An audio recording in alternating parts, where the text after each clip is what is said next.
गुरुर्ब्रह्मा गुरुर्विष्णू गुरुर्देव महेश्वरा गुरु साक्षात परब्रह्म तस्मै श्री गुरुवे जगद्गुरु नरेंद्राचार्य महाराज की जय।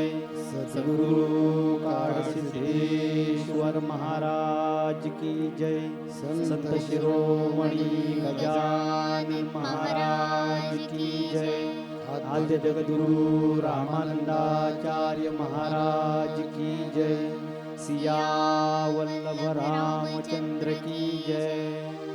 सार्थ श्रीमद दासबोध दशक चौथा समास दुसरा कीर्तन भक्ती।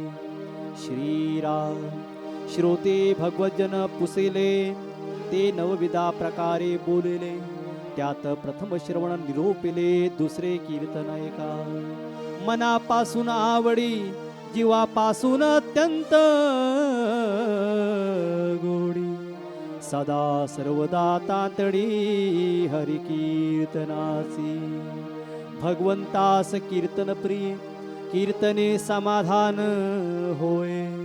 बहुत जनासी उपाय हरि कीर्तने कलियुगे।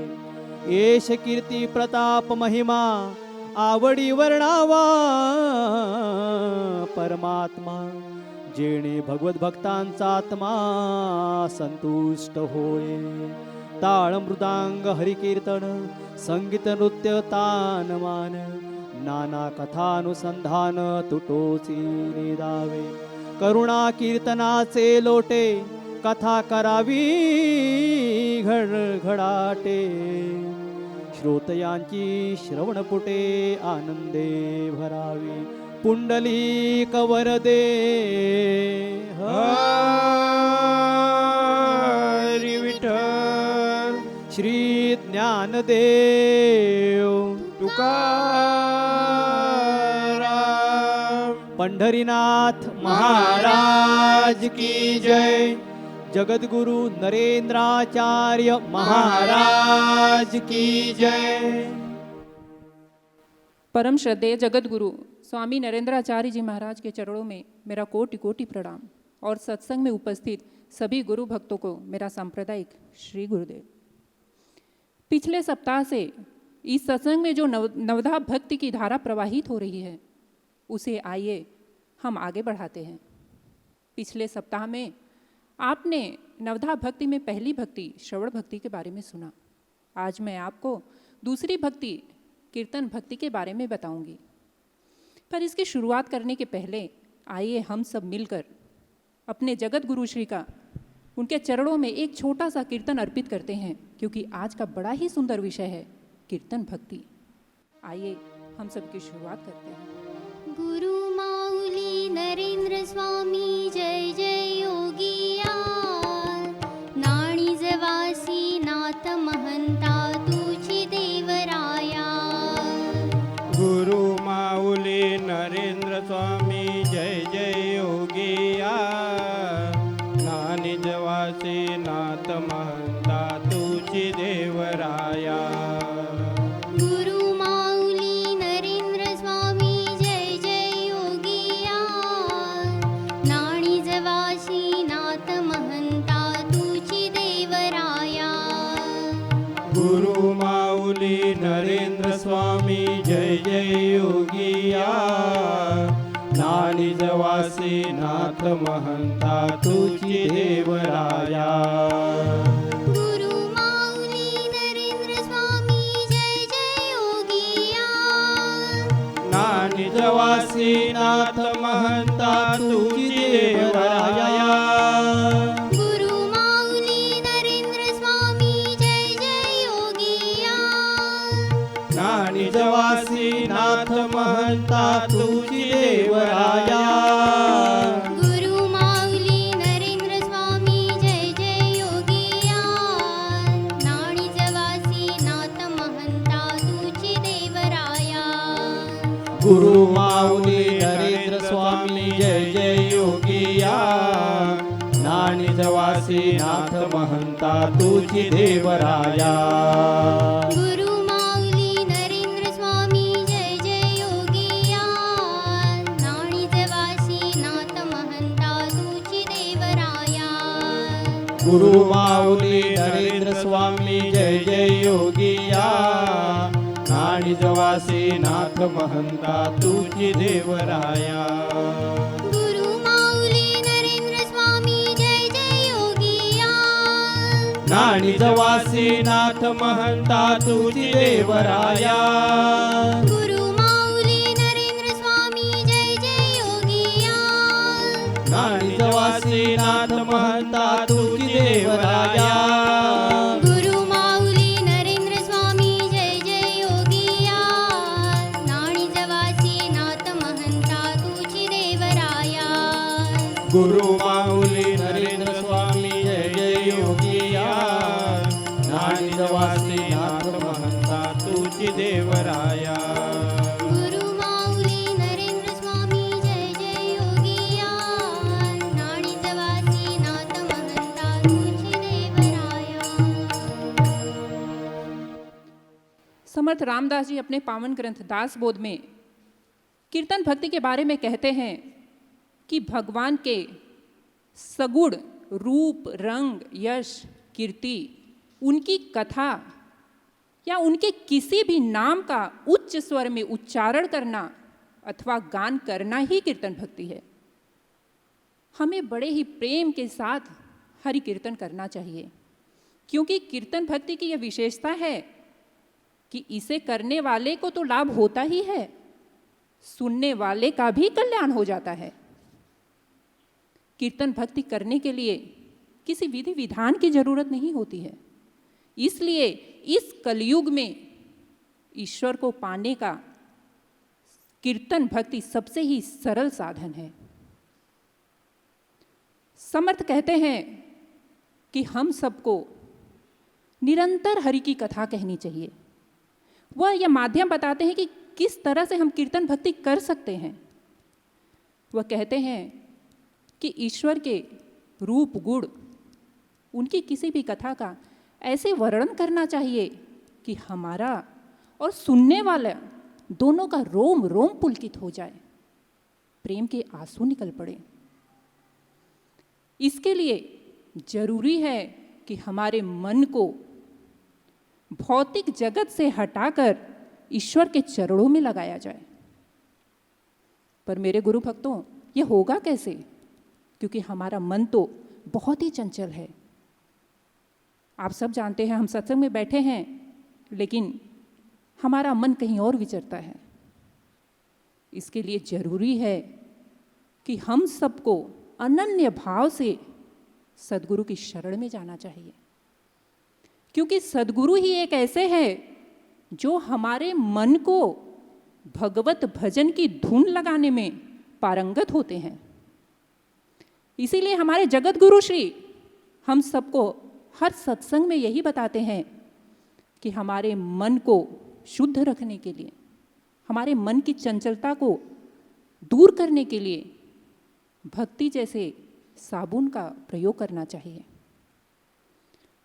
भगवान श्री कृष्ण ने गीता में कहा है, नाम संकीर्तनम यस्य सर्व पाप प्रणाशनम, अर्थात कीर्तन भक्ति के द्वारा हमारे संचित पाप, जो प्रारब्ध हमारा बन जाता है बुरे कर्म करने से, वह कीर्तन भक्ति करने से उसका नाश हो जाता है। सूरदास जी, मीराबाई, श्री नामदेव महाराज और चैतन्य महाप्रभु आदि ने कीर्तन भक्ति के द्वारा ईश्वर से साक्षात्कार कर लिया। और हमारे जगत गुरु श्री भी छोटी सी उम्र से ही दत्त महाराज का भजन पूजन कीर्तन करते थे। याद रखिए मेरे गुरु भक्तों, जब हम सच्चे दिल से सच्चे मन से कभी ईश्वर को पुकारते हैं तो अपने से जोड़ने के लिए किसी न किसी माध्यम से हमें सद्गुरु से मिला ही देते हैं। आज इस सत्संग में भी बहुत सारे नए लोग आए होंगे, आए हैं ना? बहुत जो लोग आए हैं वह ईश्वर के संकेत से ही आए हैं, क्योंकि उनके दिल की सच्ची पुकार सुनकर ईश्वर अपने से जोड़ने के लिए जगत गुरु श्री के सत्संग में उनको भेजा है। इसी तरह हमारे जगत गुरु श्री की भक्ति कीर्तन से दत्त महाराज प्रसन्न हो गए और उनको संत शिरोमणि गजानन महाराज जैसे गुरु के पास, उन्होंने आराध्य के पास भेजा। आज आप सब जानते हो कि जगत गुरु श्री गजानन महाराज का कीर्तन भजन भक्ति करके आज हम जैसे लाखों करोड़ों लोगों के तारनहार बन गए हैं। वैसे भगवान का नाम, उनका संकीर्तन सदैव ही कल्याण का कारण रहा है, लेकिन इस कलयुग में इसकी विशेष महिमा है। सतयुग में ईश्वर का ध्यान करने से, त्रेता युग में बड़े बड़े यज्ञ करने से और द्वापर युग में विष्णु भगवान के विधि विधान से पूजा करने से जो फल मिलता था, आज वह भगवान का कीर्तन करने से, उनका भजन करने से वह फल हमको मिल जाता है। इसीलिए तुलसीदास ने कहा है, कलयुग केवल हरि गुण गाहा, गावत नर पावहि भवथाहा। अर्थात इस कलयुग में ईश्वर का संकीर्तन करने से, उनका भजन करने से हम इस भवसागर से पार हो जाते हैं। इसीलिए हमारे जगत गुरु श्री हम सबको नाम सप्ताह करने के लिए कहते हैं, जिसमें हम सब अपने इष्ट देव का भजन, उनका कीर्तन बड़े ही भाव विभोर तरीके से करते हैं। मेरे गुरु भक्तों, जैसा कि मैंने पहले ही बताया आपको कि कीर्तन भक्ति की विशेषता है कि इसे करने वाले को तो लाभ होता ही है, सुनने वाले का भी कल्याण हो जाता है। आइए इसी विषय में एक छोटी सी कहानी आपको मैं बताती हूँ। हम सभी यह जानते हैं कि मीराबाई कौन थी। वह भगवान श्री कृष्ण की बहुत ही बड़ी भक्त थी। जब उनकी शादी हुई, शादी होने के बाद वह ससुराल गई। वो दिन रात ससुराल में कुछ भी नहीं करती थी, बस भजन में ही लीन रहती थी, कीर्तन में ही लीन रहती थी। यह देखकर उनकी सासू माँ को बहुत ही गुस्सा आता था। एक दिन वो चिढ़कर मीराबाई के पास गई और उनसे कहा कि मीरा, तुमको तो भजन और कीर्तन करने के लिए कोई एकांत जगह चाहिए। मीराबाई बोली हाँ। वो बोली ठीक है, चलो मेरे साथ, एक बड़ी ही अच्छी जगह मैं तुमको बताती हूँ जहाँ तुम भजन पूजन और कीर्तन कर सकती हो। मीराबाई को लेके वह एक एकांत जगह पर गई। वह एकांत जगह महल था, एक महल था जिसमें कि प्रेतों का वास था। माना जाता है कि पहले के राजाओं को शासन और राज्य का बड़ा ही लोभ था। इस कारण मृत्यु के बाद उनकी आत्मा मुक्त नहीं हो पाई और लोभ के कारण उस महल में उनका वास हो गया। मीरा को यह बात पता नहीं थी, लेकिन वो तो बहुत ही खुश थी। वो भगवान को, श्री कृष्ण भगवान को बार बार धन्यवाद कर रही थी कि वाह प्रभु, आपने कीर्तन करने के लिए मुझे बड़ी ही अच्छी जगह दे दी। मीराबाई भगवान कृष्ण के भजन में लीन होने लगी, उनका भजन कीर्तन करने लगी। जब शाम हुई, भूत लोग वहाँ आए तो उनके पास जाने की कोशिश किए, पर वह जा नहीं पाए। और थोड़ा समय ऐसे ही बीता।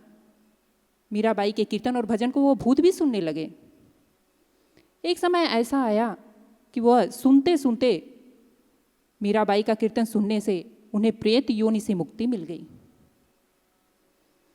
जब वो प्रेत योनि से मुक्त होकर जाने लगे, तब वो मीराबाई के पास आए और उनसे कहा कि तुम्हें कोटि कोटि प्रणाम और तुम्हारा लाख लाख धन्यवाद, जो तुम्हारे कीर्तन भक्ति के कारण हमें प्रेत योनि से मुक्ति मिल गई। नहीं तो न जाने हम कितने सालों तक इस प्रेत योनि में भटक रहे होते। इस तरह मेरे गुरु भक्तों, कीर्तन भक्ति करने से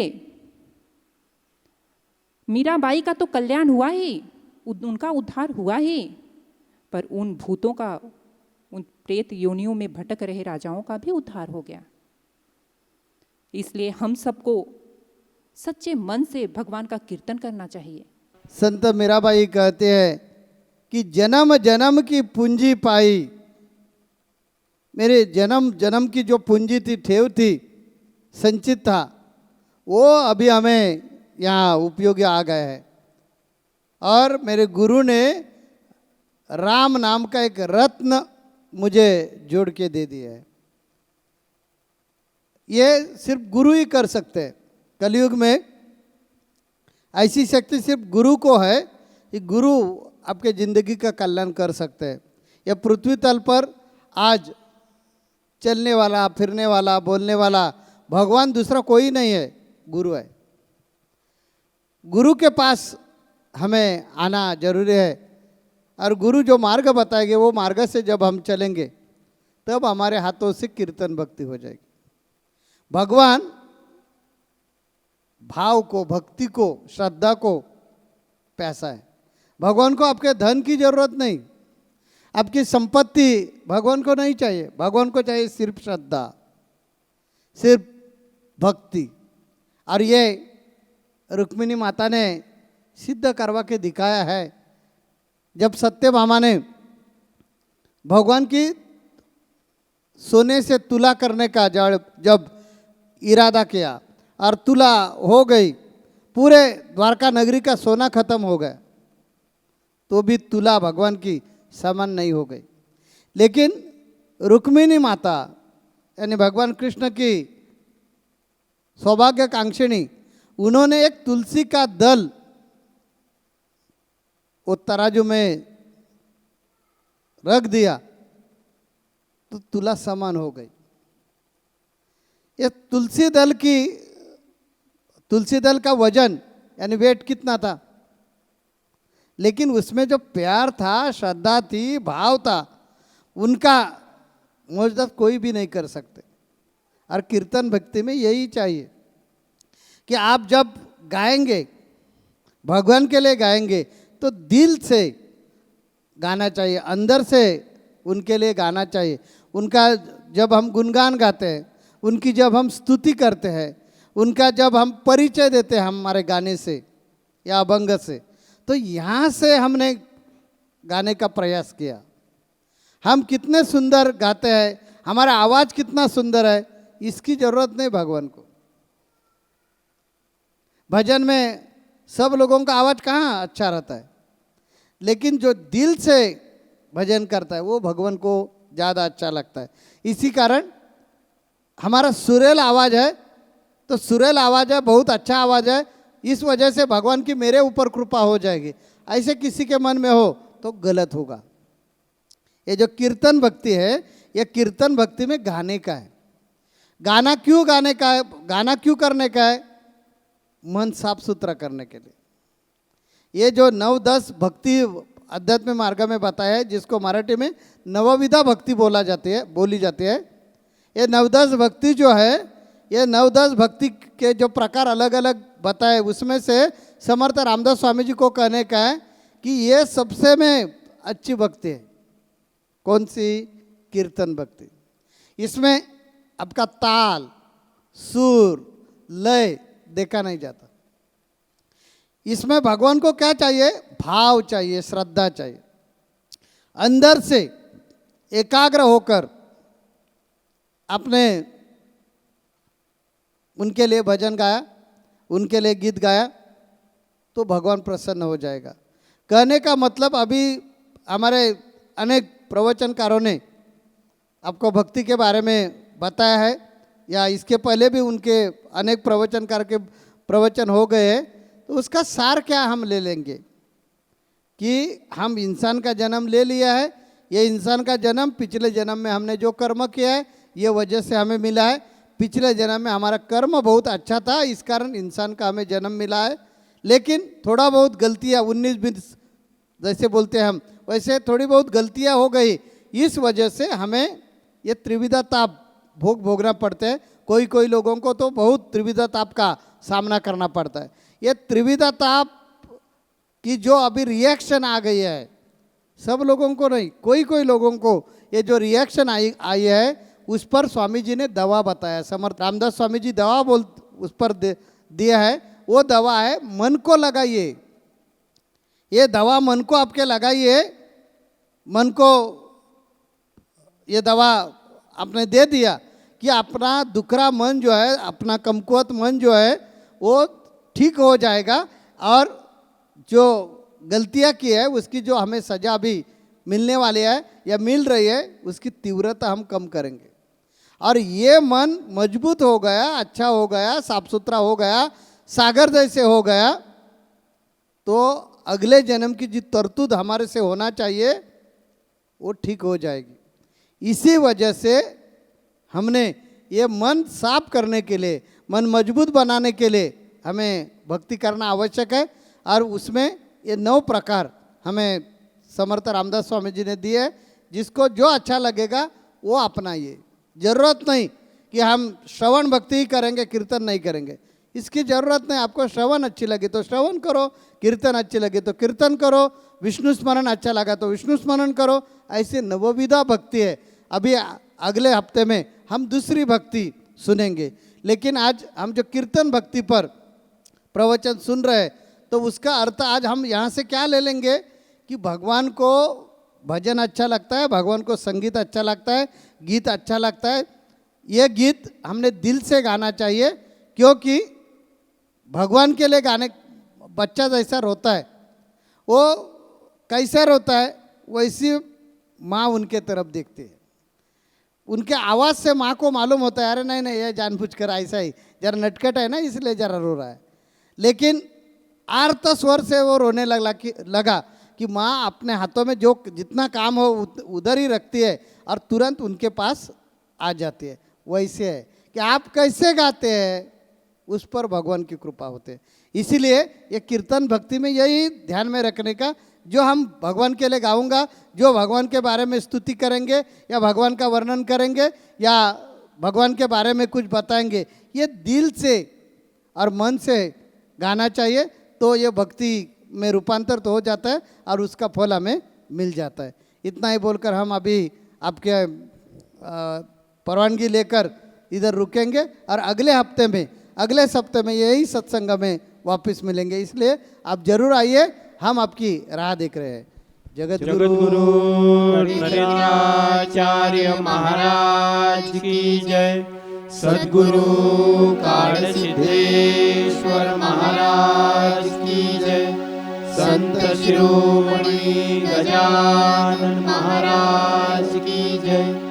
आद्य जगत गुरु रामानंदाचार्य महाराज की जय।